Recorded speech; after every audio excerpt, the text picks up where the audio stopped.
Vietnam. My mom and dad in World War II. Okay, great. We're going to start. That's what happens, right? I was a Navy nurse. We're going to start our panel.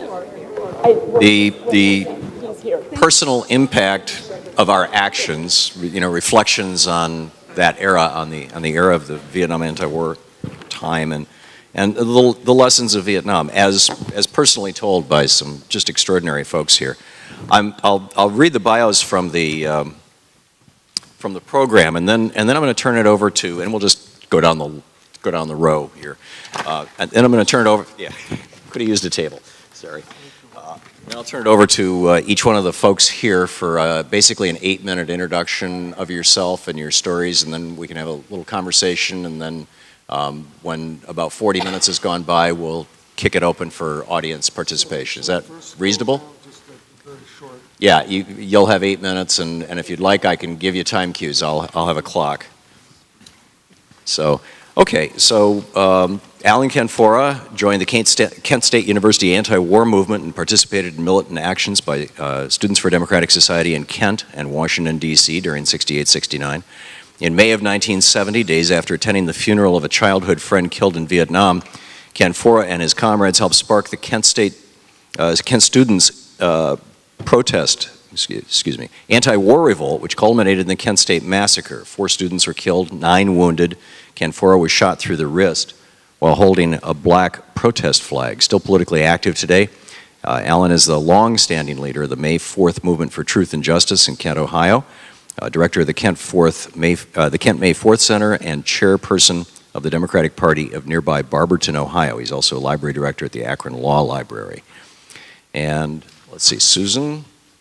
Susan was an active duty Navy nurse during the American conflict in Vietnam. In 1969, she was tried and found guilty by General Court-Martial for conduct unbecoming an officer for dropping anti-war flyers over military bases in the San Francisco Bay Area and wearing her uniform in the GI and Veterans March for Peace demonstration in San Francisco. She has been active in the Medical Committee for Human Rights, Medical Aid for Indochina, and the GI coffee houses of the 1960s. She worked for over 31 years in New York City public hospitals. Susan is a member of the Cora of the Vietnam Agent Orange Relief and Responsibility Program, Veterans for Peace, Full Disclosure, Toward an Honest Commemoration of the American War in Vietnam, and Vietnam Veterans Against the War. She's been teaching at New York University in the School of Professional Studies, Health Policy, and Planning for the past 18 years.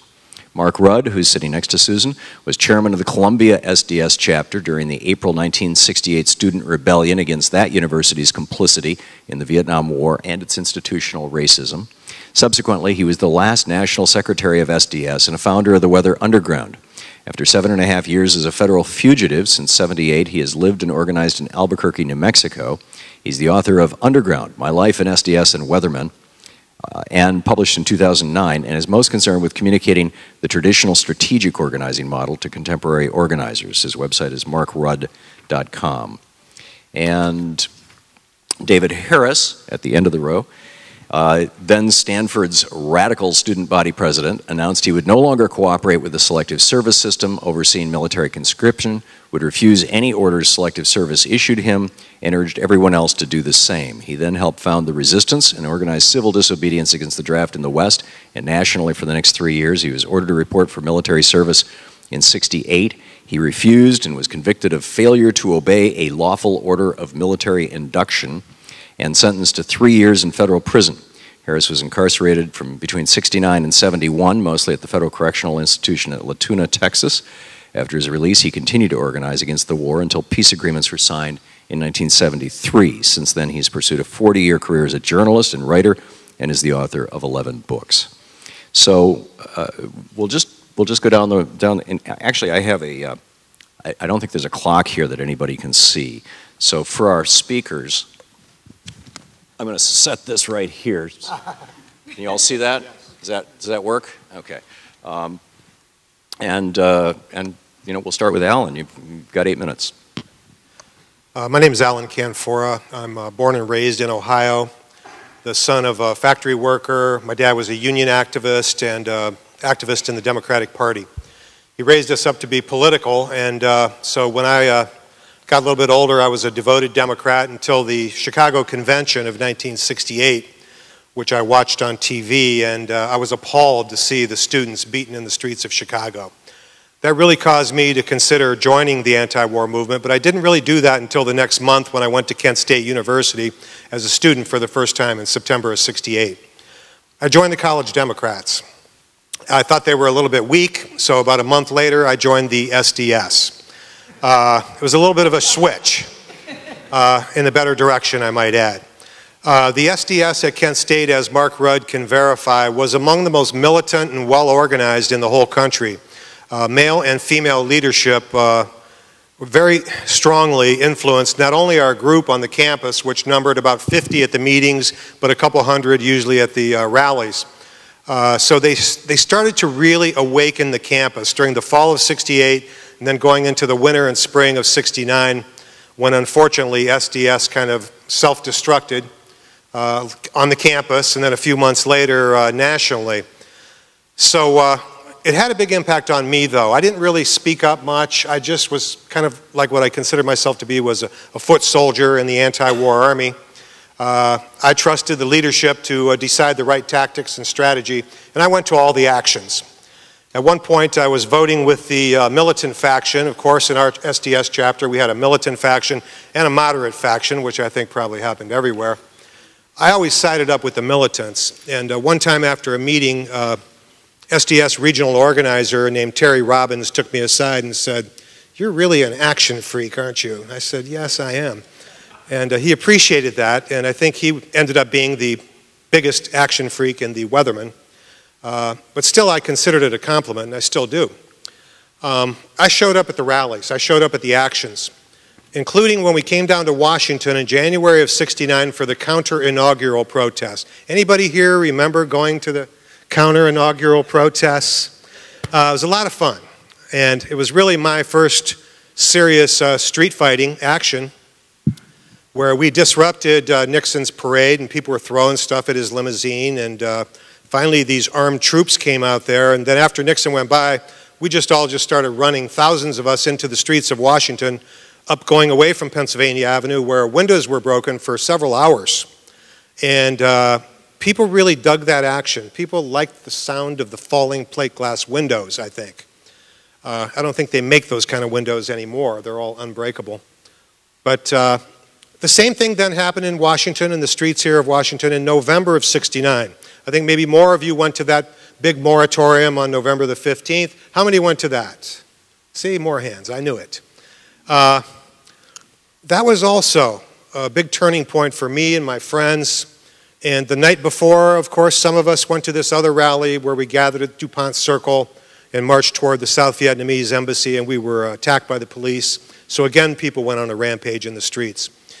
That had a big impact on me, my friends, and my roommates that were down here in Washington. I think about that every time I come here, those days. And how the police would beat people over the heads with their clubs. And they were riding on horseback, chasing people, beating them. That had a big impact on me. Back then, I didn't used to like to call policemen pigs, but those guys were pigs. And that had a big impact on me. So we went back to Kent. We were angry. That was in '69, November. A few months later, Nixon invaded Cambodia. Well, Nixon invaded Cambodia only 6 days after we attended the funeral of the brother of one of our roommates who was killed in Vietnam, Bill Caldwell. I knew the Caldwell family since grade school.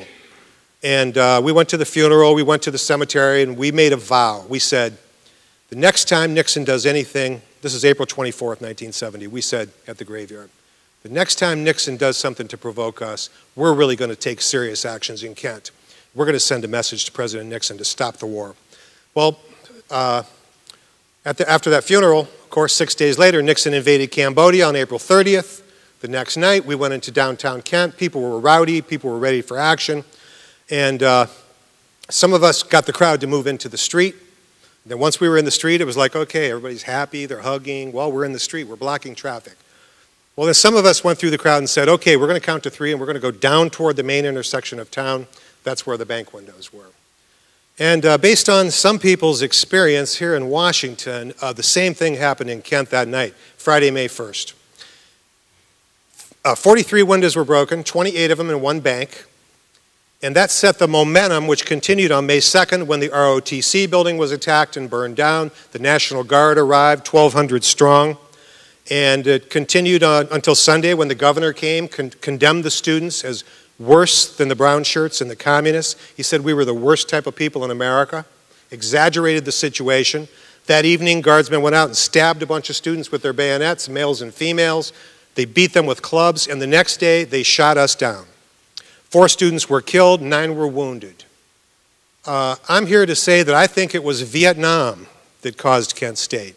It was the people of Kent, Ohio, and around the country that were protesting, sometimes militantly, to take a stand, to send a message to Washington, stop this war in Vietnam and Cambodia now. And that's what we tried to do. And I think that it really had a big impact. We didn't intend for the massacre to occur. Of course it did, and it sparked the only national student strike in U.S. history. In the days after we were shot down, I got shot through my wrist while waving a black flag. I'm lucky I survived. My friend Jeffrey Miller was right behind me and got shot through his head. He was killed in that famous picture with the girl screaming over his body. He was right behind me. The student strike really meant something to us. You know, we paid a dear price at Kent State, but when we saw the 4 million students raising hell from coast to coast, shutting down over 800 colleges and universities, I think it shook this country to its core. It affected the Congress. It affected Nixon. It helped to end the war sooner, contrary to the PBS documentary the other night on television, which was just terrible. I'm very surprised that PBS would put out such a propaganda piece supporting Nixon. But that's basically my story. Thank you. Susan. Thank you, Alan. Susan. Good afternoon. My name is Susan Schnall. A little different story. I was an active duty nurse from 1967 through 1969. I took care of the guys who came back who had fought in Vietnam. I took care of them day and night. I heard their nightmares. I heard their stories. I knew how young they were and how much they had suffered. And I felt very strongly that the war in Vietnam needed to stop. I was aware of General Westmoreland. Do you all remember General Westmoreland, who went to Congress and asked for money, millions of dollars, to continue the carnage in Southeast Asia? And I thought, okay, this general can wear his uniform for war. I can wear my uniform for peace.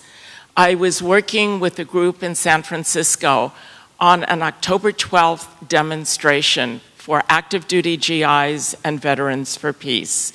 We had difficulty getting publicity out.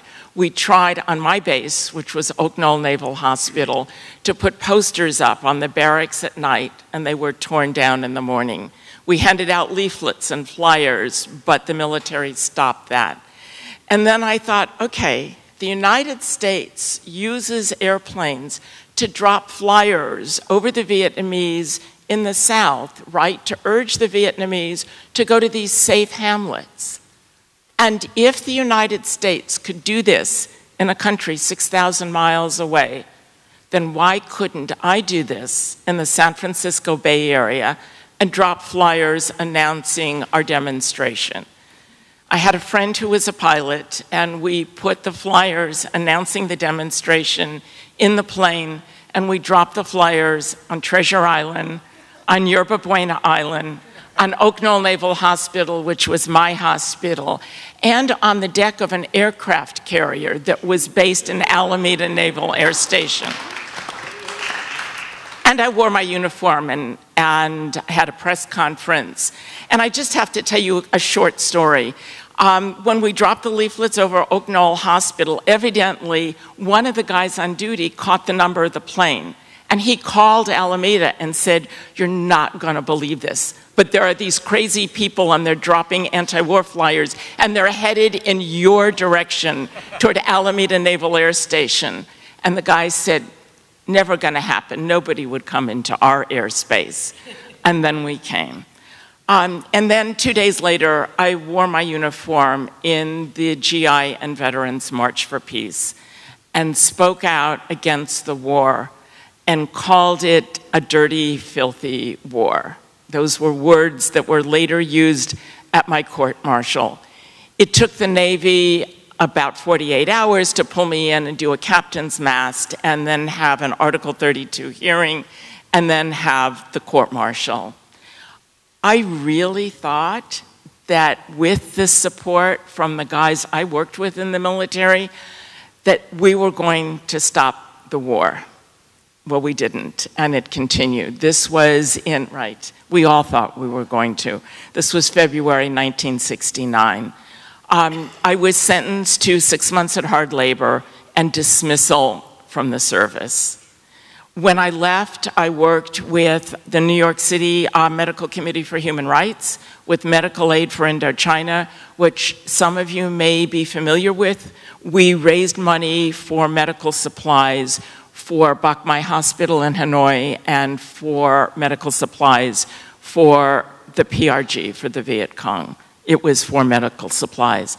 And I worked with the GI coffee houses and spoke at a number of places around the country. I'd like to also mention that today I work very closely with Veterans for Peace on a program that we call Full Disclosure Toward an Honest Commemoration of the American War in Vietnam. Please go to our website and take a look. There are educational materials, there's a lot of articles and stories and memories, both from civilians as well as military people. It's a really important website. I also do a lot of work on a campaign called the Vietnam Agent Orange Relief and Responsibility Campaign. It is a project of Veterans for Peace and Vietnam Veterans Against the War. We are a group of veterans and social activists that are working together with our colleagues in Vietnam with an organization, VAVA. It's Vietnamese Association for the Victims of Agent Orange. And what we are trying to do is to bring about reconciliation of former enemies, to bring about remediation of the terrible damage that has been caused by the use of Agent Orange dioxin in Vietnam, to clean up Vietnam from the contaminants, to clean up Vietnam of the remaining 100,000 tons of unexploded ordnance in South Vietnam. I don't know if you all are aware that this country dropped 7.8 million tons of bombs on Vietnam during the conflict. It was more tonnage than we used against Germany and Japan in the Second World War. We have a responsibility to clean up the land, to take care of the people who were injured. And I will hand out to all of you our Agent Orange cards. Congresswoman Barbara Lee just introduced legislation on April 30th that calls for remediation of the land, that's cleanup of the land, that calls for services for the children of Vietnam veterans, of American Vietnam veterans, and care and services for the Vietnamese. I will be glad to hand out the cards at the end. It's HR 2114, Agent Orange Healthcare Relief Act. Thank you all. Thank you, Susan. Mark, you're up.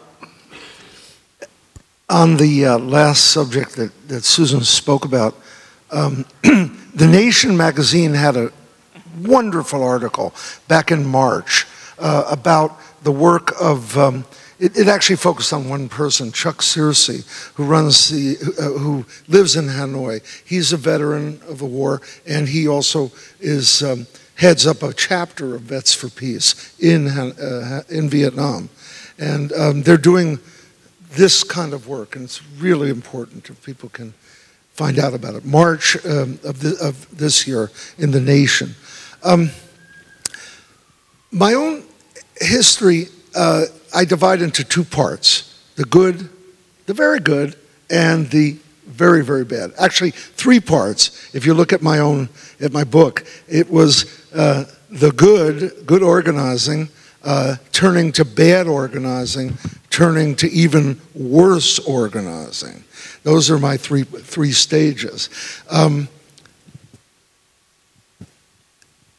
not sure if this story, I think the good part is important. because it was the greatest thing of my life, as it was probably the greatest thing of most people here, to be a part of a mass movement that won. We actually ended the war, with the Vietnamese, of course, but there's a wonderful book by Tom Wells, The War at Home, or no, it's The War Within, where he actually is a sociology student of Todd Gitlin's at Berkeley, where he actually talks to the decision makers about why they ended the war. And they had the anti-war movement in their minds. They also had the GIs movement. You know, it was amazing to be part of this movement, and it's informed and activated the rest of my life to be part of this great, wonderful thing. And in fact, I devote most of my time and my thinking now to how do we build an anti-war, or how do we build mass movements? As Art Waskow said last night, we still have the task of saving the planet. And it's got to be a mass movement. And I go around and talk to young people all the time, Occupy and everything, and that's what I talk about, is mass movements, right? Not the rest of my history. What happened was, we were too successful too quickly.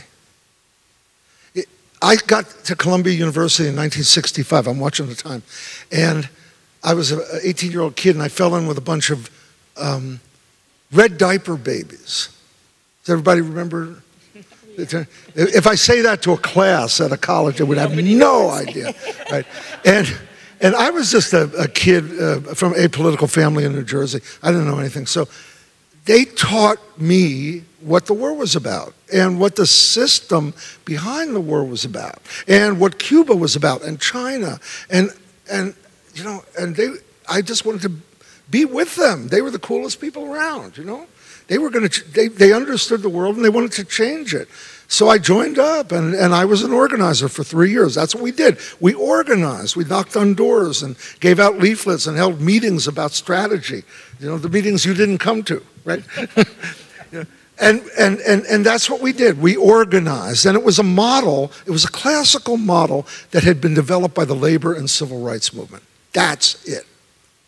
And I inherited that, and it was successful. There was this crazy perfect storm, which I won't go into, in the spring of 1968. Probably everybody knows about Tet and the murder of Martin Luther King. And then Columbia erupted, and I was the 20-year-old head of this SDS chapter, chairman of the chapter, just elected, and just back from Cuba, too. We occupied 5 buildings, and they didn't call the cops because they were scared of Harlem and scared of the black kids in Hamilton Hall. And so got a lot of publicity, and it was actually, many people have described it as one of the great events in SDS's history. We were a chapter of SDS, Students for a Democratic Society. So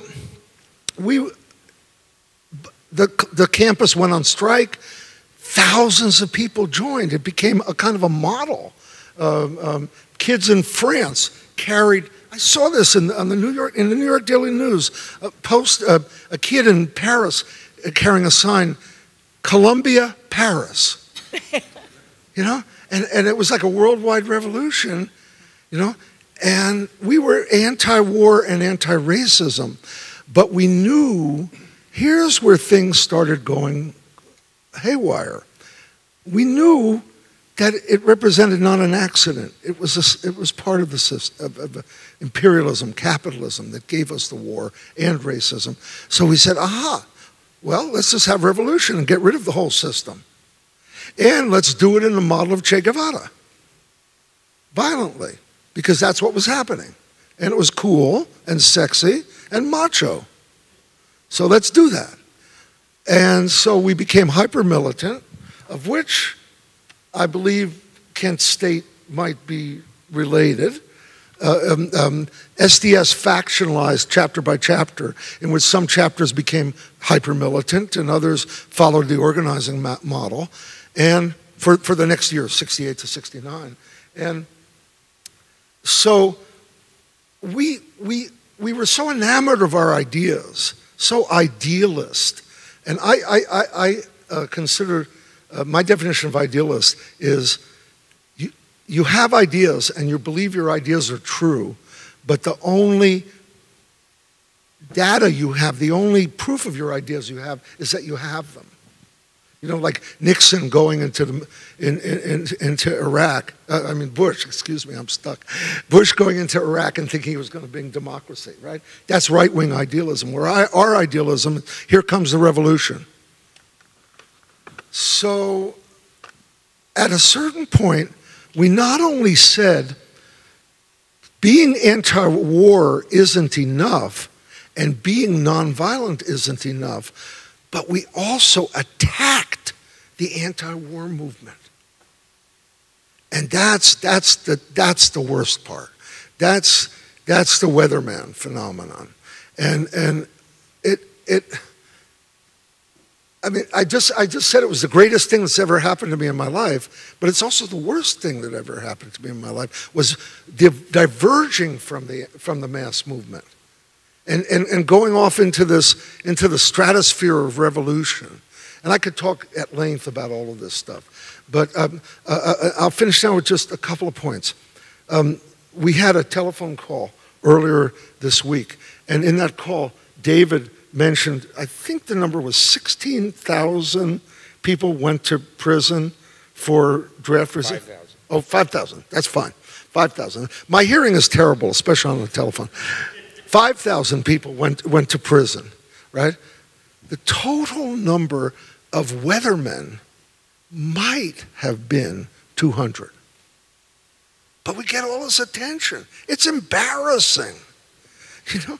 And school after school, I'm in touch with people who show the Weatherman, the Weather Underground movie to students, and they get a crazy idea that this is like key in the anti-war movement.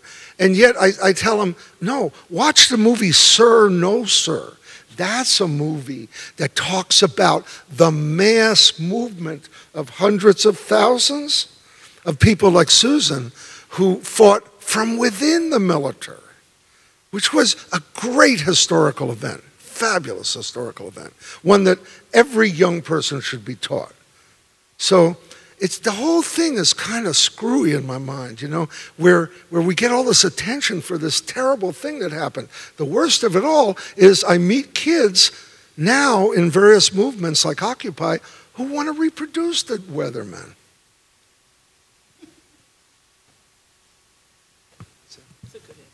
Thank you, Mark. Thank you. Mark Rudd. And David Harris, you're up. When I first was contacted about this program, I had a difficulty getting my mind around the notion of impact because it just didn't capture what happened, at least for me. I took the war personally. Everybody I worked with took the war personally. Not that we didn't know all the political arguments, not that we couldn't follow all the policy discussions, not that we couldn't talk that up one side and down the other. We certainly could. But what was at stake for me and the rest of the resistance was something much more profound and much more primal. It was about your own personhood. It was about our personhood as a nation, who we were going to be, and about us as individuals and who we were going to choose to be. And, you know, in the years since and leading up to this discussion, I have tried to figure out, well, what was it that made us take it so personally? And I've come up with 3 reasons. The first is the war itself. We went 10,000 miles from home, abrogated a treaty that had ended the first war before us in Vietnam, insisted on imposing our own political will and our own political design. We did so with an array of practices that involved relocating civilian populations, mass civilian bombardments, torture, assassination, the use of chemical warfare, all things that we hung Germans for at the end of World War II. And all beyond the level of policy. This was not just about what was a mistaken policy or what wasn't a mistaken policy. This was something far deeper than that. This was one of those moral lapses in which to observe and to tolerate threatened your own humanity. It was impossible to sit back and watch this and not become a lesser person for having simply been an observer. It demanded a response. If not politically, it demanded a response personally. If you were going to be the person you had in mind, you had to stand up to this. You couldn't just say, I had orders. Or you couldn't just say, everybody else said we should do this.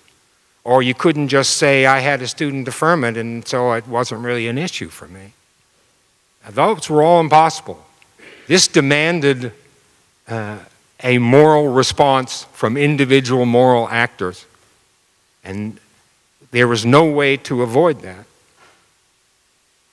The second reason, of course, was that we were doing this. Our country was doing this. And like all countries that wage war, it did that by simply maintaining its status quo. The way societies are structured, the default position is to carry out the policy. By simply being a good citizen and standing back and playing the role that had been handed to you was all that the war needed from you. And there was no more telling example of that phenomena than the selective service system. In the Vietnam era, there were about 1.5 million men conscripted. There were about 14 million who were eligible to be conscripted. It was the willingness of those 14 million to tolerate the system, to go along, to follow whatever orders it had for them, to separate their own fate from everybody else's. And that was all it took to get the other 1.5 million. And by doling out such special privileges, by allowing people to make their separate peace, as it were, the system flourished. And we had to respond to that, which is the third reason we took it personally, which is what we invested of ourselves in that response. You know, I went whole hog. In 1966, after a lot of thinking about what I was going to do about this, shortly after I was elected student body president at Stanford, in one of the great unexplicable political phenomena of our time, I became Stanford's radical student body president at a time when the words radical and Stanford had no relationship to each other whatsoever. At that point, shortly after my election, I announced that I was renouncing my student deferment. I felt that student deferments were a privilege that was unacceptable in a democracy, that if Americans were going to fight wars, then at least all Americans ought to be part of the manpower pool for doing that. Shortly after that, I decided that I was going to end cooperation with the selective service system in its entirety, and took my draft cards and put them in an envelope with a letter to my local draft board saying that I was never going to carry these or take any orders from them as long as there were American troops in Southeast Asia. I remember putting that in the post box and walking back to my house feeling like I was about 8 feet off the ground. That suddenly this great chain had been taken from around my shoulders. From that point on, I began advocating this as a response at every opportunity. Early in 1967, I helped found the resistance to set out to organize this on a national level, to create as much civil disobedience as we possibly could to the draft. There are some resistance members here in the audience. I'd ask you to stand up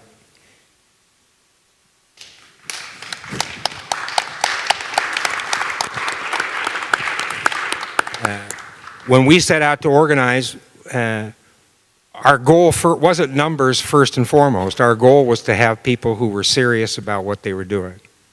That to take on the prospect of going into the federal prison system was no small matter. We didn't want anybody who had worked themselves up to do it and was going to get down the line and find out that they couldn't hold their mud.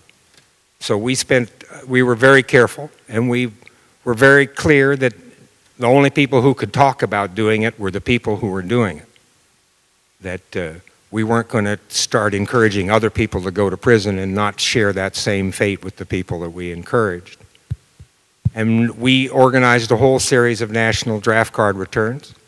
Between the years 1966 and 1969, I personally gave approximately 1,000 or so speeches advocating civil disobedience, each one of which was under the law punishable by 5 years in prison.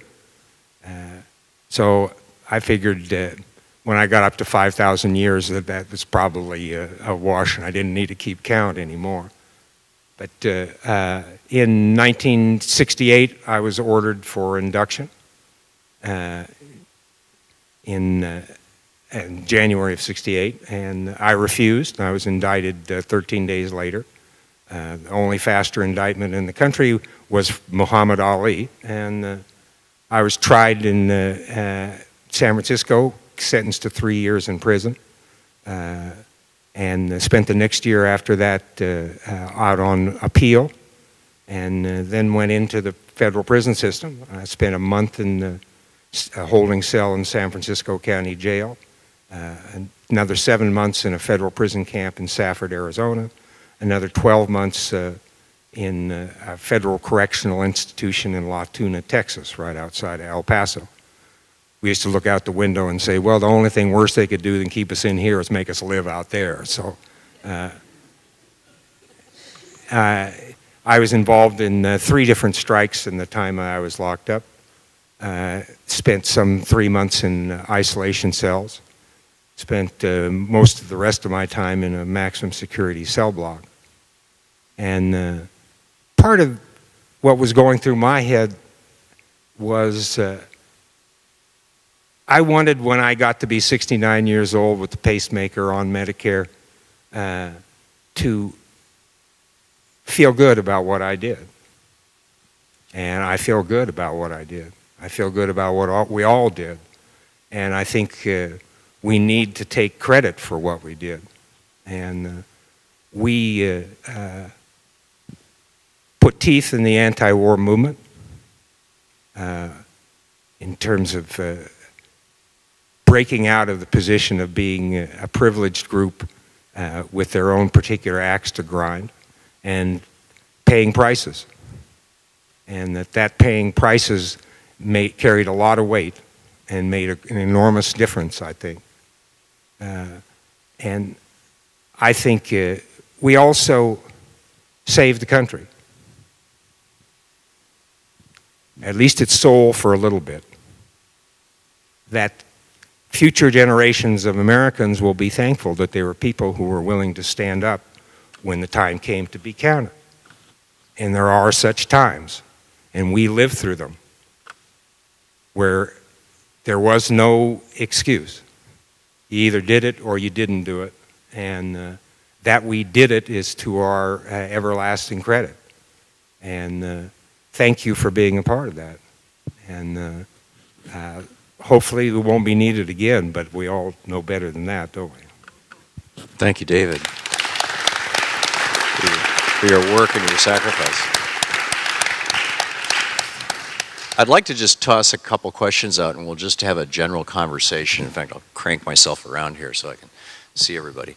And some of the things we talked about on the phone, some of the things that just have kind of come up through this conference and through other things. First of all, Mark, you mentioned the Weather Underground and the Black Bloc folks, part of Occupy and whatnot. And I've been debating those guys for years on my radio and TV programs, and I'm just curious from everybody here, the the lessons that we have learned about tactics and strategy, and perhaps even, you know, what we're seeing in Baltimore right now, you know, 6 days of peaceful protest, no coverage, you know, a few hours of burning buildings, suddenly it's wall to wall.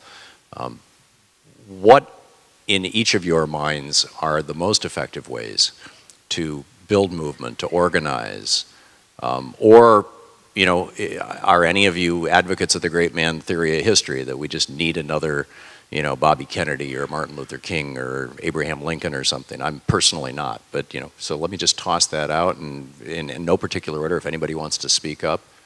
Susan, you? I would really like to start, because I understand that many of us here participated in what was a really important movement at that time. I think today we have even more responsibility to organize in this country, to understand what the issues are in this country, and when we talk about Baltimore, to know what is going on in that city, to understand that the people who live in certain sections of Baltimore don't have access to health services. They have an extraordinarily high maternal mortality rate, a very high infant mortality rate in this country that spends more money on health care than any other developed country in the world. I really find, for me personally, it's difficult to take credit for what went on then. I think those of us who knew then knew that that conflict was war, know that war is being waged on the people of this country today. And I'm sorry, but I don't see very many of the people who were engaged in Ferguson or engaged in Baltimore or engaged in Staten Island here. That is part of our responsibility, to organize beyond this peace movement, this very white peace movement. I am concerned that we don't have more veterans here. Veterans who went to war, saw it, participated in it, and came back and said, this is wrong. We need to do something about it and change what's going on. So I think what I see going forward is to take the issues of what we talk about, war at home and war abroad, and say we need to change that dynamic, hold our government responsible, and get moving again. Others? David, your thoughts? Well, in all those discussions back then about violence or nonviolence, I was always on the nonviolence end, and at times very lonely on the nonviolence end, and I still think that that has to be a basic tenet of what we do. And I think our greatest strength as a movement was because we never drew a line in the sand saying you're with us or you're against us. We all understood that we had all started out in the wrong place, that we were a collection of people who had all changed their minds, and that as a movement we had to operate under that assumption that everybody's mind out there could be changed, and it was a question of reaching out to them in a way that was accessible. And so I never supported fighting with the police. I never supported calling people pigs, simply because I thought to do so would stunt our movement. And I think historically, if we look back on it, that's exactly what happened to us. We started drawing lines in the sand, and that was where we failed. Alan? I think you can only take nonviolence so far. Our anti-war movement in this country, which I didn't really join until 1968, was basically nonviolent for a long, long time, even to the point where we were outside the White House in November of '69. Nixon made a big statement. 500,000 people were outside of the White House on the ellipse, heading up by the Washington Monument. It was a sea of people. I was there. And Nixon made a big announcement. I'm not going to pay any attention to those people. I'm going to watch a football game, he said. That caused more violence. That statement alone pushed so many people to violence, because Nixon and his establishment, the Pentagon, they'd still be fighting in Vietnam, I think, if we didn't put up a significant fight to force them to stop. My regret is that the movement in this country wasn't stronger and perhaps more militant sooner.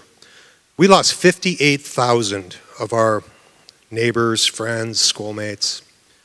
It's obscene that the American people allowed that to happen. If you notice in Iraq and Afghanistan, it took 10 years to lose 6,000 of our soldiers. In Vietnam, we would lose 6,000 in 6 months. You know, it was a whole different ballgame when you're talking about genocide against the Vietnamese, the Cambodians, and the Laotian peoples. I've come to know a lot of those peoples down through the years. They're very grateful for what we did, and they never make a distinction about the peaceful or the violent protests. They're just happy that we helped to stop the war.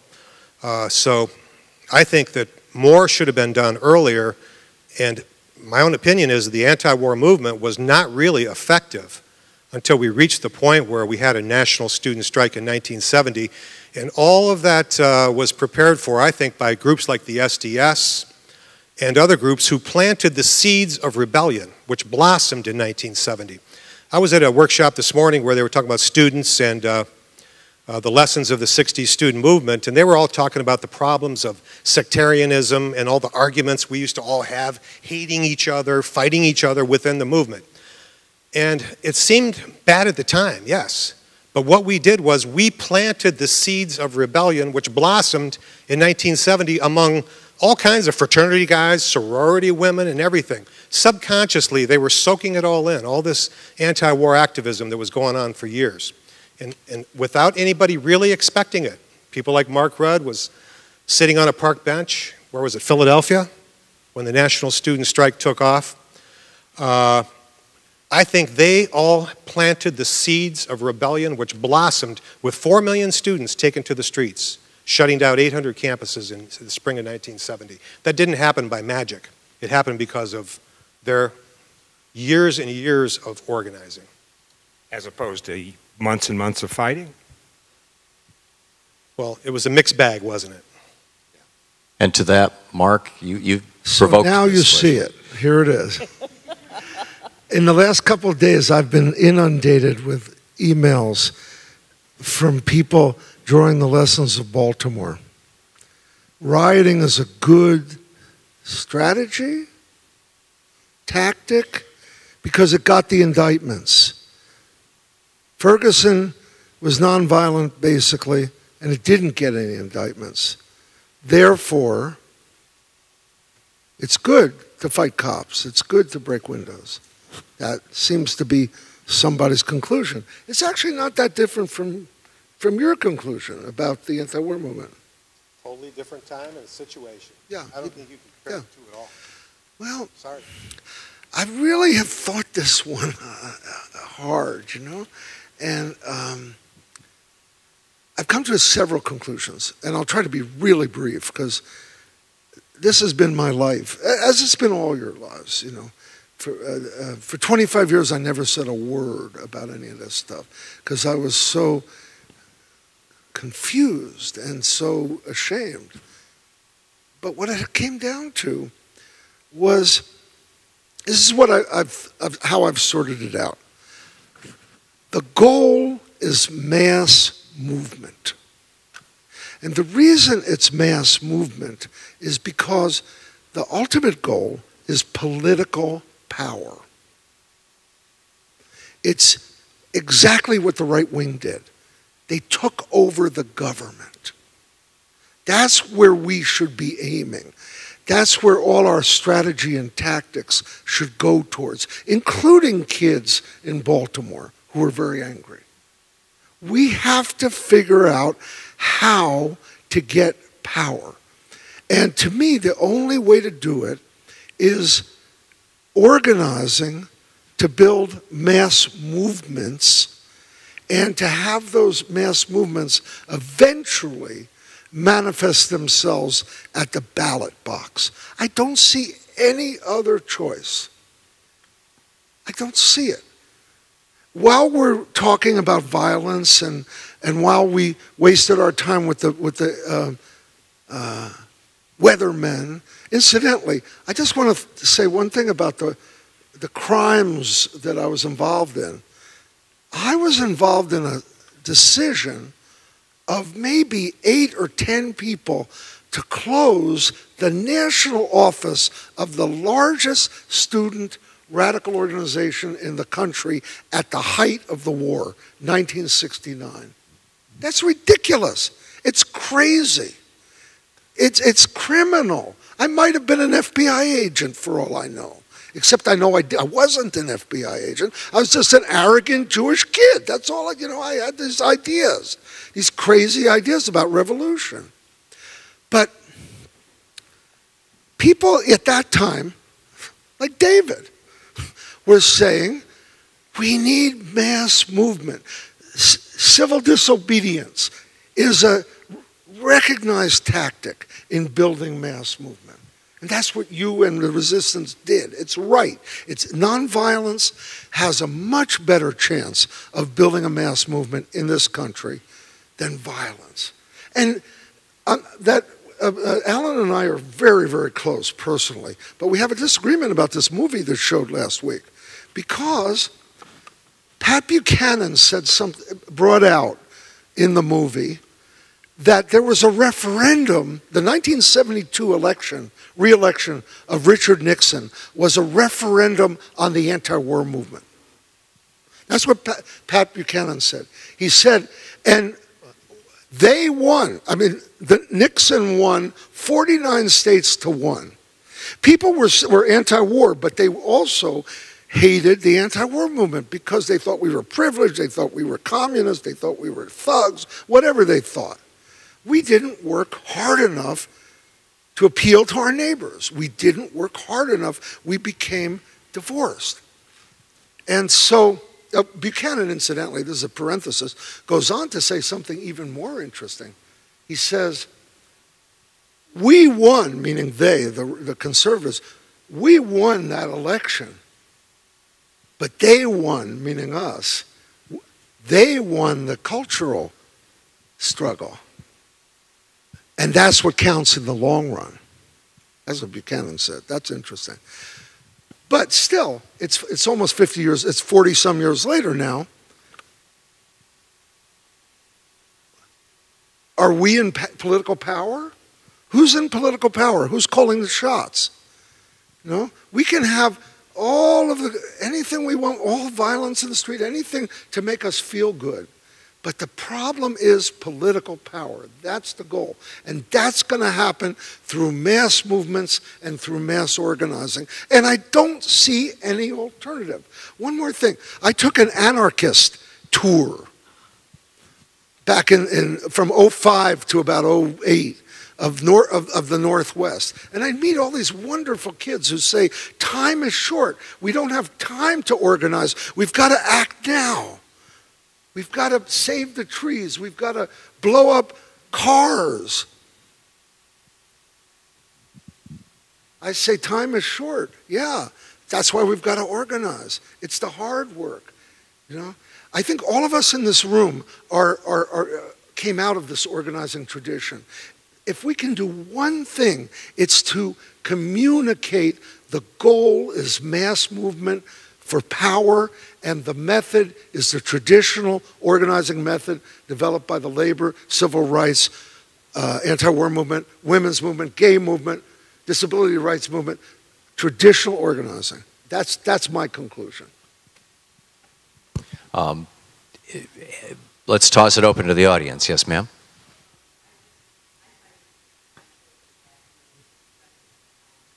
Let me give you my microphone. Here, if you could pass this over to her, please. Oh, okay.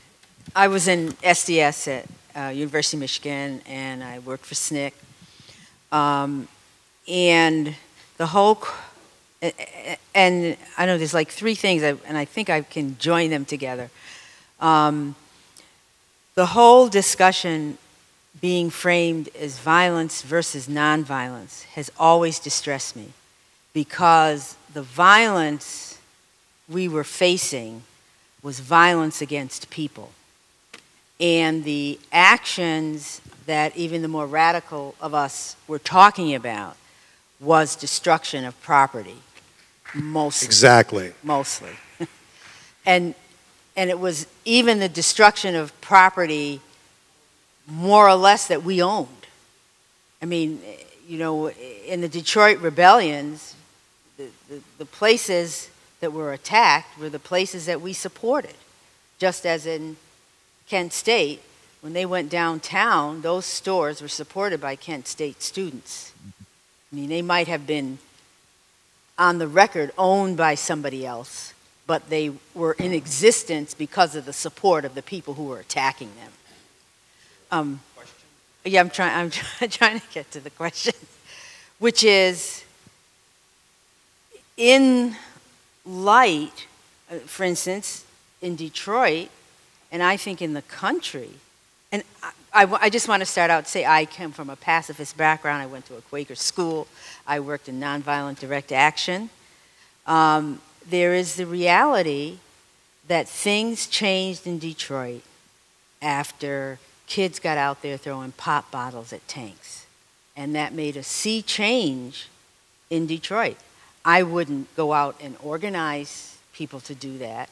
But at the same time, I have to recognize its efficacy. So how do you decide moving forward? Because in one sense, you're willing to break the law in a civil disobedience way. What do we say to young people who are willing to break the law and smash windows? And if I could add to that question, just for the panel here, what about the idea of, or how do movements deal with factions within the movement that the movement may view as destructive, but ultimately, as you point out, may provide some momentum, or they may blow up the movement, as you've suggested, Mark? Thoughts?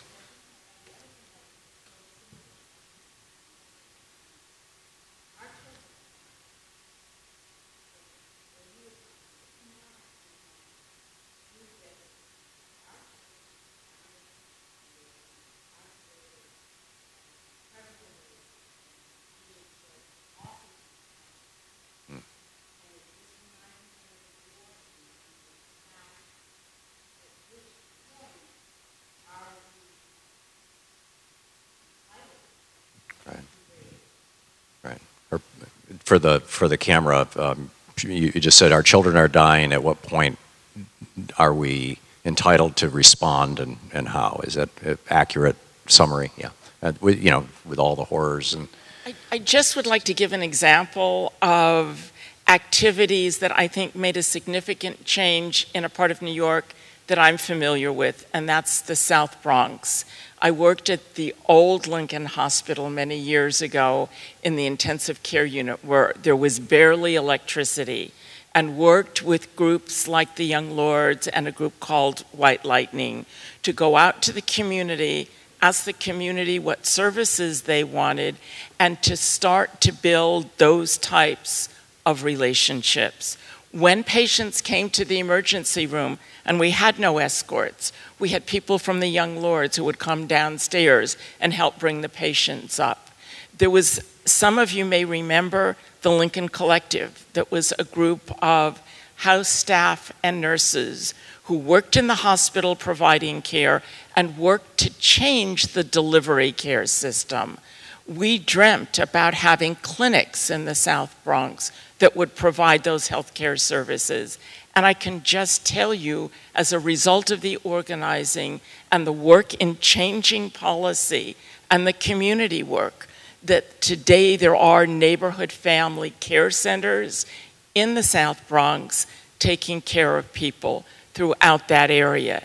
It's not a panacea, but I think it's an example of how you can bring about change. And yes, it's not change in the entire country. It's a change in a part of the South Bronx.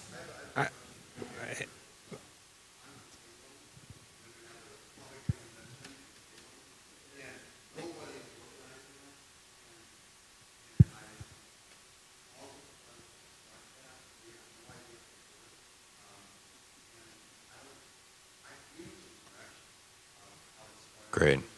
So his question is,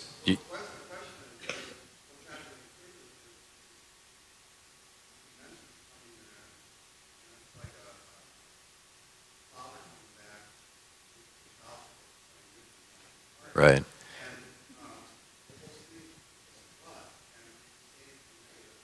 So what do we do? We have...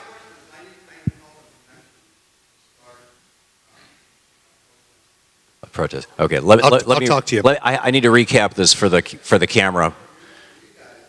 Please. We have 15 minutes left, so I have to ask people to please keep your questions fairly short. Okay, and his question was, the RNC is coming to Cleveland, and everybody in Cleveland is going, oh boy, a party is going to happen, but nobody's talking about serious resistance. I just wanted to respond to your question. Yeah.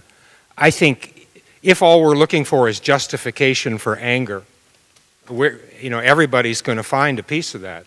That's and certainly there are plenty of justifiable reasons out there. The question is where it gets you. And my experience is scaring people does not bring them into your movement. And I don't think that the young guys throwing gasoline at the tanks back in Detroit worked out too well for Detroit. I mean, who knows?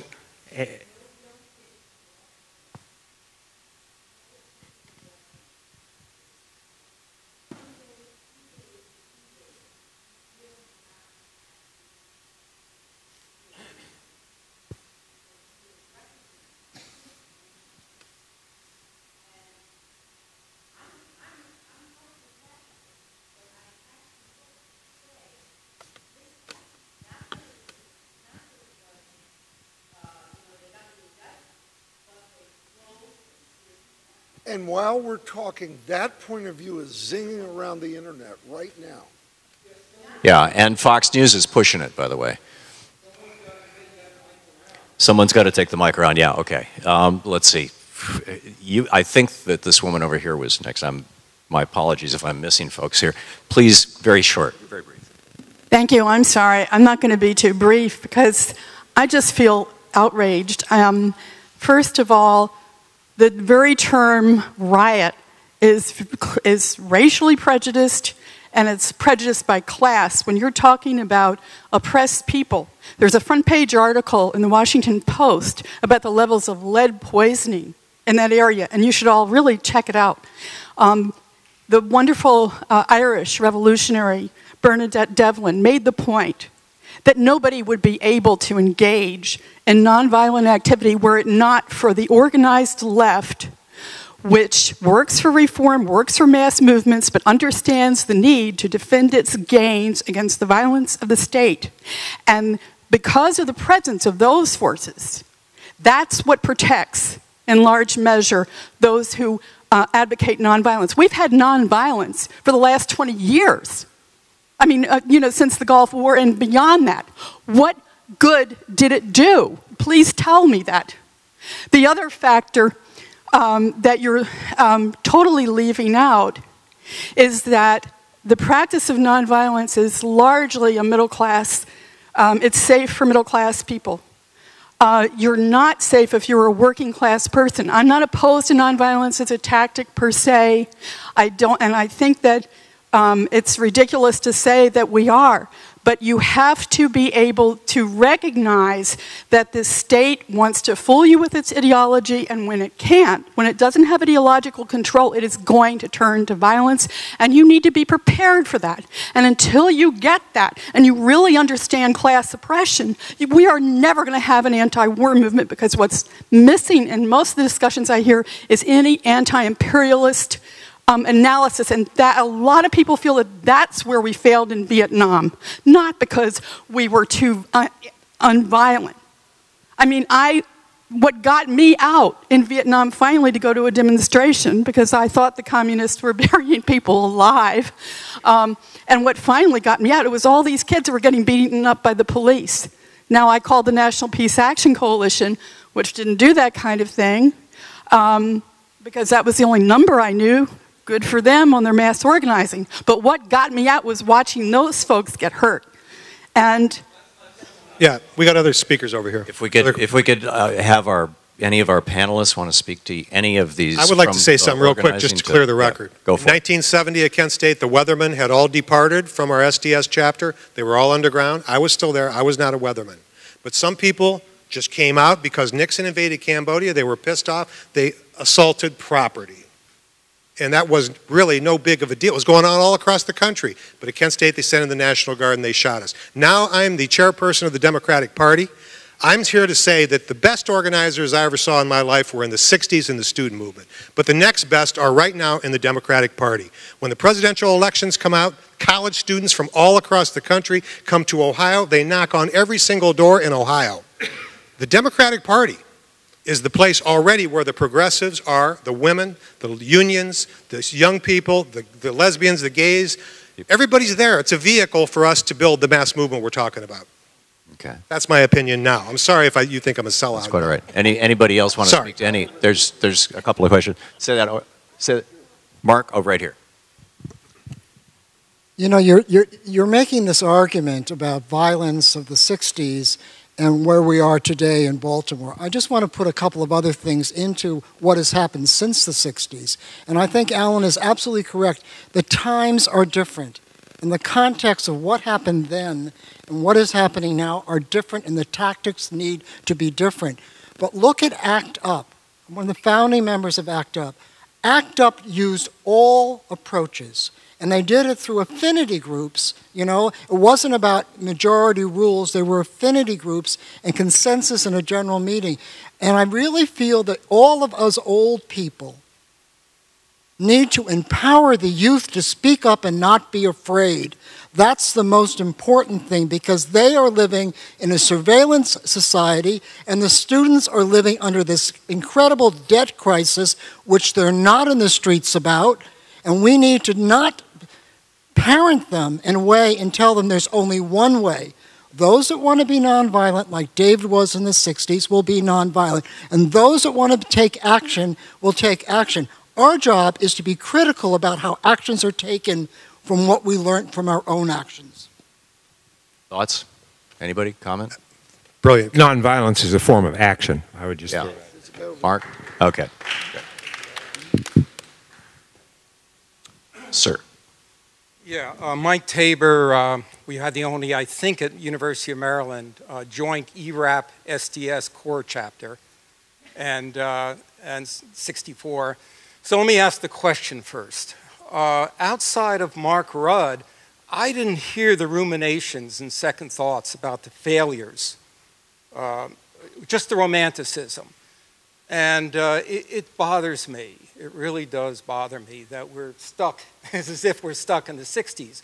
When we stopped organizing in the 70s, the right wing, the fundamentalists, started running in the boards of education, the county councils, the states, and we did nothing. It wasn't that glorious to us. There wasn't enough breastfeeding. We couldn't claim our romantic heritage to smash those fucking windows.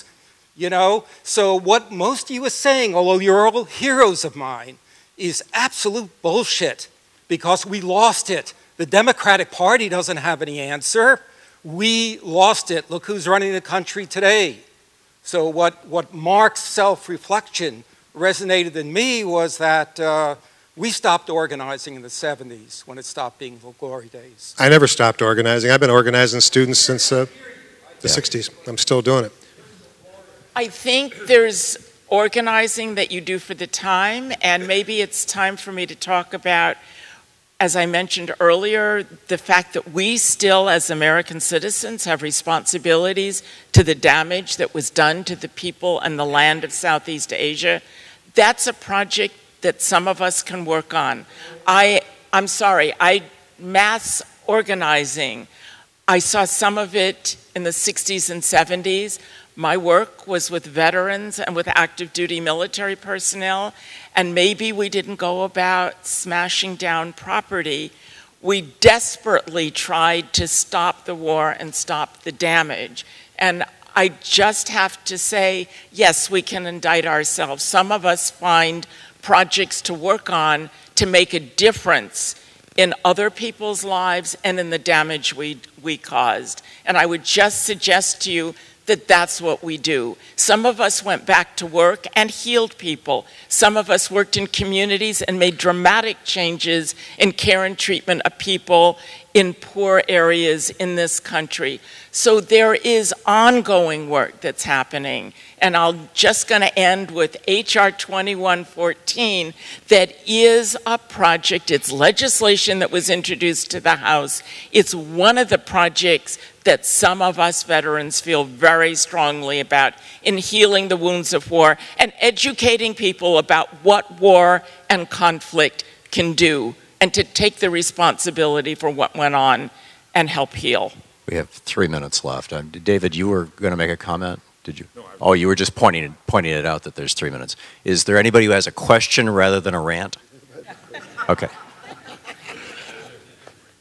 Good afternoon. My name is Charles. And I just want to say that, you know, I signed up for that spaceship to Mars, but they didn't pick me, so I'm going to have to stay here. But the reality is my real concern is about all the money that's floating around today. I mean, when our Supreme Court system identifies corporations as people, and as some... Put it right into your mouth. Oh, here we go. I have to use again, about the money. And then I know that on my tax returns, I used to fill out that little box, you know, to give a couple of bucks to the campaign or whatever. And then, you know, I just stopped doing that. In a nutshell, I just really want to know that with all the discussion and organizing and everything, how do we still get people to vote? I mean, Jesus, we're walking backwards on that. You know, they're doing away with our voting rights and things like that. So I'd like to know how we can get everybody in this thing. In the minute and a half left, I would point out there is a mass movement called movetoamend.org, and there's a whole bunch of others that are associated with it that has had, what, over 600 communities now have voted to amend the Constitution, and 16 states have voted to, at the resolution level, and a lot of this is being done through the Democratic Party, a lot of this is being done through independent movements. But and final thoughts here? Sorry. Anybody? Final thoughts, response, reaction? However you frame it, we're still in the business of changing people's minds. And if it doesn't change somebody's mind, it's not a worthy tactic. Yeah, okay. I'd just like to say, too, I still work with the students at Kent State. We started a student group there in 1975, the May 4th Task Force. They've been meeting on Thursday night for 40 years, and they're having a commemoration this weekend. I look at those kids every year. It doesn't change. Year by year by year, the nature of youth, they're idealistic, they have principles, they're ready to take action. The economic situation in this country right now with income inequality, I think is going to put them right in the streets soon. You watch. Yeah. I have great hope for this generation. Totally agreed. So on that, I'm going to wrap it up. Thank you all. Is that okay? Thank you all very much for being here with us tonight. Wait a minute, I want my last word. You want what? I want my last word. Your last word? Oh, yeah, okay, fine. I thought... I want my last word. Go for it. Do you want a last word? Okay. I gave mine. Okay. My last word is, it makes... Oh, so you want...